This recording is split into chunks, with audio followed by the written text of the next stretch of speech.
একজন বলাৎকারকারী নিজেও চায় না যে তার সন্তান বলাৎকারকারী হোক। আপনার সহকর্মীকে যদি বলেন যে কি ব্যাপার ম্যাম, আপনি এখনো বিয়ে করছেন না কেন, এটাও কিন্তু আপনি তাকে একটু অ্যাবিউজ করলেন। আসসালামু আলাইকুম রহমতুল্লাহ। সম্মানিত দেশবাসী, যে যে প্রান্ত থেকে আমার কথাগুলি শুনছেন, আজকে আমরা কথা বলবো মূলত বাংলাদেশের প্রেক্ষাপটে বর্তমানে খুব বেশি প্রতিষ্ঠানগুলিতে বেধড়ক মারপিট হচ্ছে, যৌন নির্যাতন হচ্ছে, কিছু বলাৎকারের ঘটনা ঘটছে। কিছু ঘটনা অনেক পূর্বের এবং কিছু ঘটনা রিসেন্টলি হচ্ছে।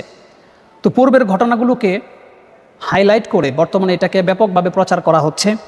আর এগুলি প্রচার করার অন্যতম একটি কারণও থাকে যে মানুষ এগুলোকে ব্যাপকভাবে ডাউনলোড দিয়ে সোশ্যাল মিডিয়াতে আপলোড করে থাকে।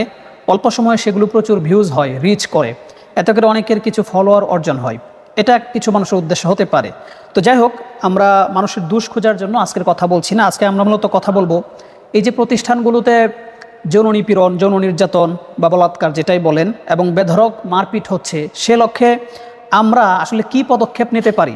প্রত্যেকটা জিনিসের যদি বিধিনিষেধ না থাকে এবং আপনার এটার প্রতিকার যদি না থাকে, ঘটনা ঘটলো, ধামাচাপা দেওয়া হলো, কিন্তু এটার কোনো প্রতিক্রিয়া বা প্রতিকার কোনো কিছু হলো না, তাহলে আসলে দিন শেষে এটার থেকে বের হয়ে আসা কঠিন। তো আজকে আমরা মূলত আলোচনা করব, দেখেন এখানে আমি কিছু পলিসি নিয়ে আলোচনা করব যে আসলে how to prevent children abuse in the institutions. আসলে প্রতিষ্ঠানগুলোতে চাইল্ড সেক্সুয়াল যে অ্যাবিউজগুলি হচ্ছে সেগুলো কিভাবে আমরা প্রতিকার করতে পারি, নিরাময় করতে পারি, সে লক্ষ্যে আমার ব্যক্তিগত অ্যানালাইসিস মতে আমি কিছু পলিসি নিয়ে আলোচনা করব। এগুলো যদি যারা মাদ্রাসাওয়ালা আছেন বা স্কুলের প্রিন্সিপাল মহোদয় যারা আছেন বা কর্মকর্তা কর্মচারী, ইভেন কি কলেজেও, আসলে বলাৎকার শুধু এটা বা যৌন নিপীড়ন, নির্যাতন, শোষণ এগুলো শুধুমাত্র মাদ্রাসায় ঘটে ব্যাপারটা এরকম না। আমাদের কাছে ডেটা আছে, পর্যাপ্ত ডেটা অ্যানালাইসিস করে আমরা তথ্য পেয়েছি যে এগুলো অন্যান্য প্রতিষ্ঠানে হচ্ছে। তো আমরা কিছু পলিসি নিয়ে আলোচনা করব যে এটা আসলে এইগুলি থেকে আমরা কীভাবে বের হয়ে আসতে পারি। এখানে প্রথমে আমাদের কিছু কনসেপ্ট ক্লিয়ার করতে হবে। এখানে আমরা একটি পলিসি নিয়ে কথা বলবো, সেটা হচ্ছে SAPC। এর মানে হলো sexual abuse prevention committee. Sexual abuse prevention committee এর মানে হচ্ছে যে যৌন নির্যাতন প্রতিরোধ কমিটি বা যৌন শোষণ প্রতিরোধ কমিটি নামে SAPC নামে আমরা একটি কমিটির আহ্বান করব। এই কমিটির মাধ্যমে আমরা কি কি করব সেগুলি আজকে মূলত বিস্তারিত আলোচনার বিষয়, এবং আপনারা আশা করছি সাথে থাকবেন এবং আমার কথাগুলি আপনারা জনস্বার্থে, প্রতিষ্ঠানগুলোর স্বার্থে, দিনের প্রতিষ্ঠানের স্বার্থে আপনারা অন্যের কাছে শেয়ার করে দেবেন ইনশাআল্লাহ। তো প্রথমত হচ্ছে SAPC, sexual abuse prevention committee. এটা কিভাবে হবে সেটা আলোচনা আসছি। তার আগে আমরা আরেকটা কথা বলতে চাচ্ছি, এই SAPC এর আলোকে আমরা একটি অঙ্গ প্রতিষ্ঠান করব, সেটা হচ্ছে CSTC। তার মানে হচ্ছে child safeguarding training centre. Child safeguarding training centre তার মানে হচ্ছে শিশু সুরক্ষা ট্রেনিং সেন্টার। এখন এই CSTC এই প্রতিষ্ঠানের মধ্যে আমাদের যা মাদ্রাসা হোক, স্কুল হোক, কলেজ হোক, প্রত্যেকটা প্রতিষ্ঠানের যারা চাকরি করতে চায়, চাকরি নেবার আগে এই CSTC যে চাইল্ড সেফগার্ডিং ট্রেনিং সেন্টার আছে, সেখানে তারা অন্ততপক্ষে 30 থেকে 40 দিনের একটি বুনিয়াদি তারা প্রশিক্ষণ লাভ করবে। সেখানে তাদেরকে শেখানো হবে যে আসলে যৌন নিপীড়ন আসলে কাকে বলে। দেখেন, আপনি যদি একজন নারীকে বলেন, আপনার সহকর্মীকে যদি বলেন যে কি ব্যাপার ম্যাম, আপনি এখনো বিয়ে করছেন না কেন, এটাও কিন্তু আপনি তাকে একটু অ্যাবিউজ করলেন। এরকম কথাবার্তা বলাও যৌন শোষণের আওতায় পড়ে। তো এই CSTC যে এই প্রতিষ্ঠানটা হবে, সেই প্রতিষ্ঠানের মধ্যে প্রত্যেকটা প্রতিষ্ঠানের শিক্ষক, কর্মচারী, কর্মকর্তা তারা সেখান থেকে ট্রেনিং লাভ করবে। নির্দিষ্ট একটা ফি দিয়ে 30 দিন হোক বা 40 দিনের আলোকে তারা একটা ট্রেনিং লাভ করে সেখানে তারা শিখবে আসলে একজন শিক্ষার্থীর কোন কোন জায়গাগুলো খুবই সংবেদনশীল, কোন কোন জায়গাটা আসলে টাচ করা যায় না। যেমন এই যে সামনের এই জায়গাগুলি আছে, এগুলোতে টাচ করা নিষেধ, করা যাবে না। তারপর এখানে নিতম্বের মাঝের জায়গাটা, এটা সম্পূর্ণ নিষেধ। তারপর আপনি আরও যে কিছু সংবেদনশীল জায়গা আছে, একটা শিশুকে আপনি গালে ধরে আদর করবেন, নট নেসেসারি, কোনো প্রয়োজন নেই। তো কোথায় কোথায় বাচ্চাদের টাচ করা যাবে, কোথায় যাবে না, এবং সেক্সুয়াল অ্যাবিউজ মূলত কী সে ব্যাপারে সবিস্তারিতভাবে এই CSTC যে আমাদের চাইল্ড সেফগার্ডিং ট্রেনিং সেন্টার থাকবে, সেখানে তারা বুনিয়াদী প্রশিক্ষণ লাভ করবে। প্রশিক্ষণ লাভ করে তারপর তারা পরীক্ষা এক্সাম দিয়ে সেখান থেকে তারা সার্টিফাইড হবে, তারা একটা সার্টিফিকেট পাবে।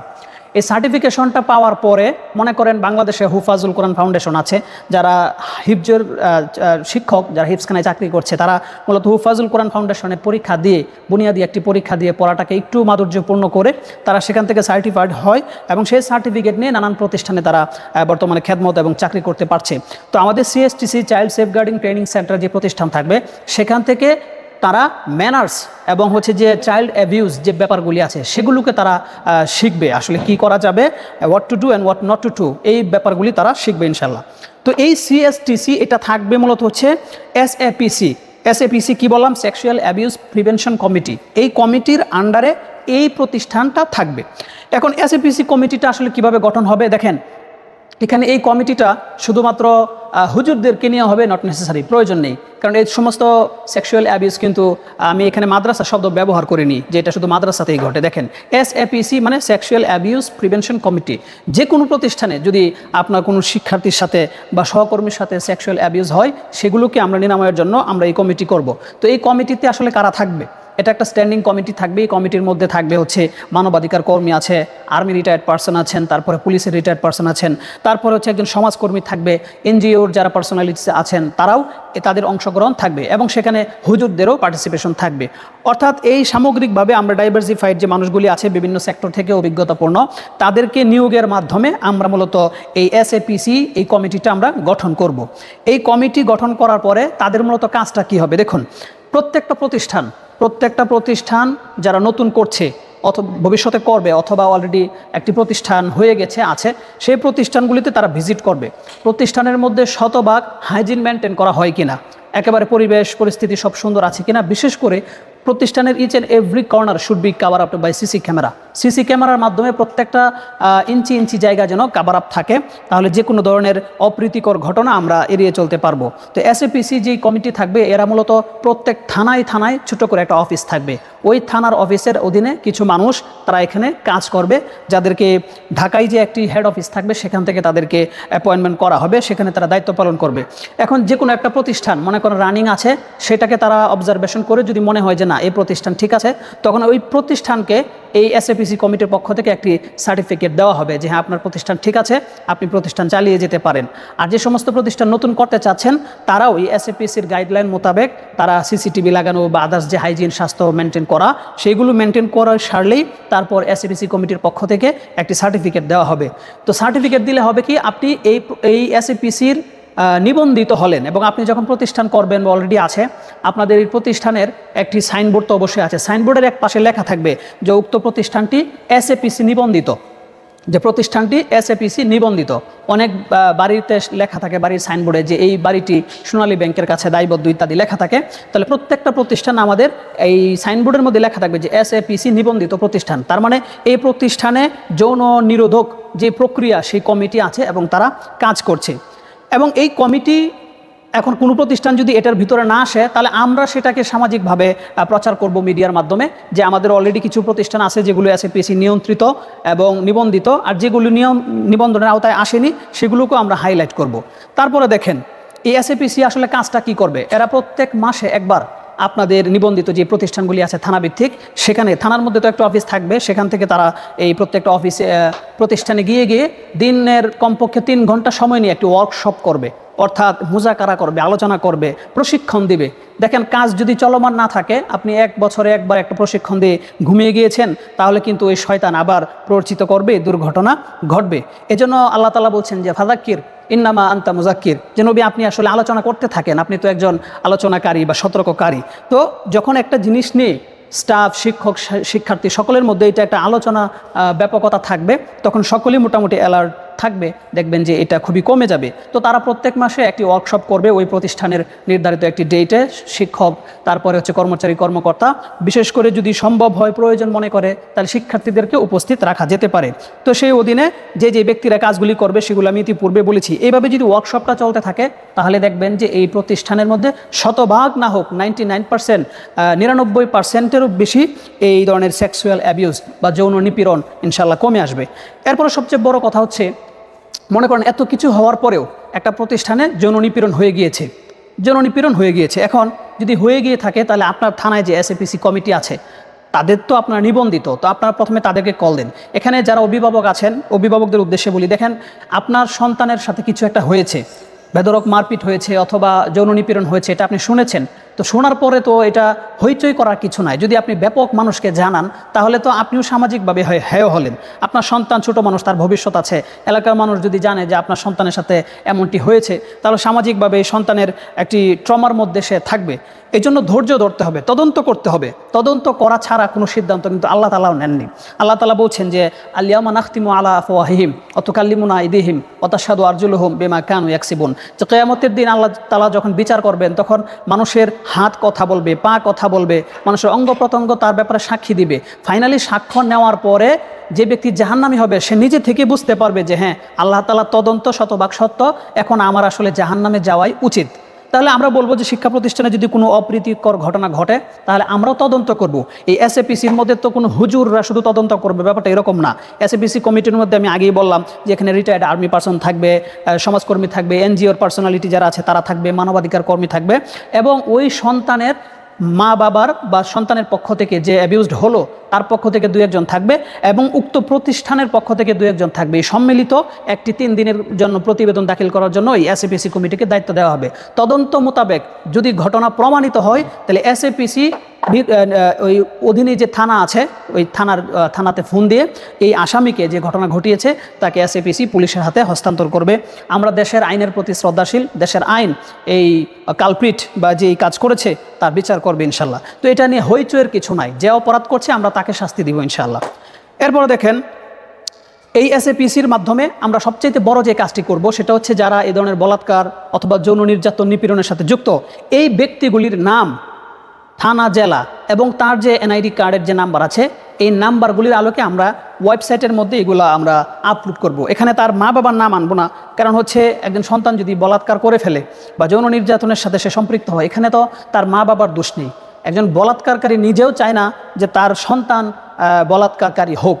তো এই জন্য যে ব্যক্তি এই কাজটি করেছে তার নাম, তার থানা, জেলা এবং তার যে এনআইডি কার্ড যেটা আছে অথবা জন্ম নিবন্ধন আছে সেই জন্ম নিবন্ধন নাম্বার অথবা এনআইডি কার্ড দিয়ে আমরা ওয়েবসাইটের মধ্যে কিউআর কোড সিস্টেম করে আমরা এখানে আপলোড করে রাখবো। যে কোনো প্রতিষ্ঠানে যখন একজন ব্যক্তি আসবে চাকরির জন্য, আপনি তো অবশ্যই প্রথমে তার তথ্য নেবেন, তার এনআইডি কার্ড নেবেন। এনআইডি কার্ড নেওয়ার পরে আপনি নিজেই এটার অ্যাক্সেস থাকবে আপনাদের কাছে, যে আপনি নিজে এটা সার্চ করে দেখবেন যে আল্লাহর বান্দা আসলে এই লিস্টের মধ্যে পড়েছে কিনা, তার ছবি সহ দেওয়া থাকবে। যদি সেই লিস্টের আলোকে পড়ে যায় তাহলে তো আপনি তাকে ডিসমিস করে দিতে পারবেন, তাহলে আপনি তাকে চাকরি দিবেন না। এবং আরেকটু কথা আমি বলতে চাচ্ছি, আমাদের যে সিএসটিসি যেখানে চাইল্ড সেফগার্ডিং ট্রেনিং সেন্টার থাকবে, সেখানে মূলত যখন একজন শিক্ষক বা কর্মকর্তা ট্রেনিংয়ের জন্য যাবে, ট্রেনিংয়ের জন্য যাওয়ার সময় তার এনআইডি কার্ড এবং হচ্ছে তার অথবা জন্ম নিবন্ধন যে নাম্বার আছে সেগুলো দিয়ে তখনই ওই ওয়েবসাইটে সার্চ করা হবে।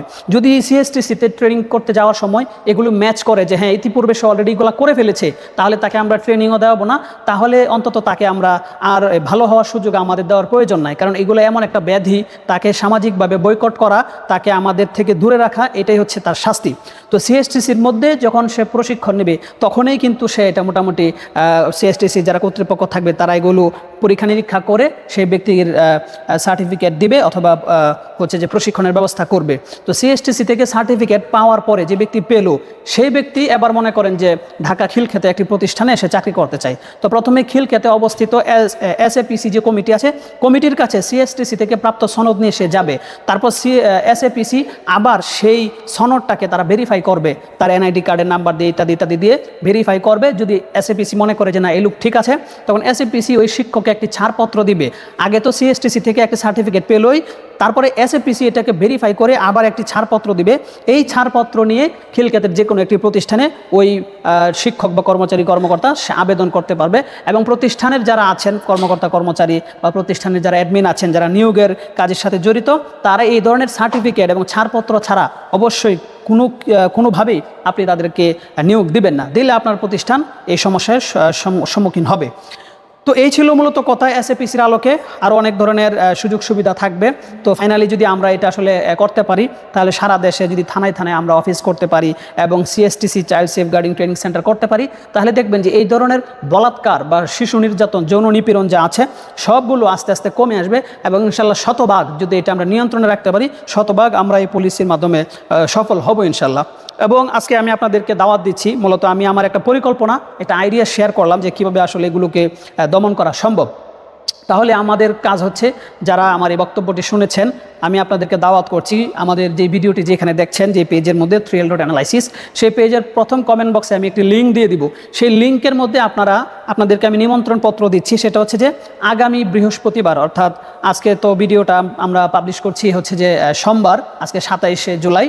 তো সামনে যে বৃহস্পতিবার আছে তারপরের যে বৃহস্পতিবার, সেই বৃহস্পতিবার আমাদের যে প্রতিষ্ঠান আছে ঢাকা খিলকেতে অবস্থিত, সেই প্রতিষ্ঠানে আপনারা যারা স্কুল কলেজ অথবা হচ্ছে যে মাদ্রাসার মুহতামিম আছেন, পরিচালক আছেন, কর্মকর্তা আছেন, যারা এই ওয়ার্কশপে অংশগ্রহণ করতে চান, আপনারা অবশ্যই এই ফর্মটি পূরণ করে আপনারা আমাদের সাথে যুক্ত হবেন। আমাদের এখানে আপনাদেরকে আমরা দিনব্যাপী আরও কর্মসূচি, আরও ওয়ার্কশপ করব। আপনাদের থেকে আরও পরামর্শ নিব যে এসএপিসি কমিটির অ্যাডমিনিস্ট্রেটিভ কার কী পদ হবে, এটা কিভাবে গঠিত হবে, এটার প্রশাসনিক পদ পদবি কার কী হতে চলেছে, এটার আইনি জটিলতা কি আছে বা কী ধরনের সুখ সুবিধা আছে, সেগুলো নিয়ে বিস্তৃতভাবে আমরা আলোচনা করব। এবং এখানে দাঁড়িয়ে আপনারা যারা কথা বলতে চান তারা উপস্থিত থাকবেন। আপনাদের সকলের পরামর্শক্রমে আমরা আরও কিছু বিষয় হয়তো আমরা অ্যাড করতে পারবো, অথবা কিছু বিষয় আমরা সাবস্ট্রাক্ট করব, রহিত করব। সেই দাওয়াত দিয়ে আপনাদের থেকে আজকে এই পর্যন্ত বলে বিদায় নিচ্ছি। আল্লাহ তাআলা আপনাদেরকে সুস্থ রাখুন, ভালো রাখুন। যারা এখানে আসতে চান তারা ফর্মটা পূরণ করে অবশ্যই আমাদের প্রতিষ্ঠানে আসবেন। এই ফর্মের মধ্যে বিস্তারিত দেওয়া থাকবে এবং আজকের আলোচনার পরে আমি কন্টিনিউয়াসলি এ ব্যাপারে আরও তথ্য আপনাদেরকে দিতে থাকবো। আশা করছি আমরা যদি একসাথে হই, একত্রিত হই, একটি ওয়ার্কশপ করি, তাহলে দেশের মানুষও অন্তত অবগত হবে যে না, আমরা এটা নিয়ে একটু নড়ে চড়ে বসেছি, আমরা কাজ করছি। নয়তো একটা প্রতিষ্ঠানে ঘটনা ঘটছে, 5 বছর আগে ঘটেছে, এটাকে ভিউ কামাবার জন্য এখন সামনে নিয়ে আসা হচ্ছে। তো আমাদের তো আসলে একটা কার্যকরী পদক্ষেপ নিতে হবে। এই যে আমি কথাগুলি বললাম, এখানে আমার কোনো পদ পদবীর দরকার নাই, আমি আপনাদেরকে কিছু পলিসি বললাম। যদি ভালো লাগে আপনারা আসবেন, আপনাদের সাথে আলোচনা করে আমরা এই ব্যাপারে আরও চূড়ান্ত সিদ্ধান্ত নিব এবং ফাইনালি এটাকে আমাদের দেশের মধ্যে ইস্টাবলিশ করবো ইনশাল্লাহ। আল্লাহ তাআলা আমাদের প্রত্যেকটা কাজকে দিনের স্বার্থে, দিনের শিক্ষার স্বার্থে কবুল করুন। আসসালামু আলাইকুম ওয়া রাহমাতুল্লাহি ওয়া বারাকাতুহু।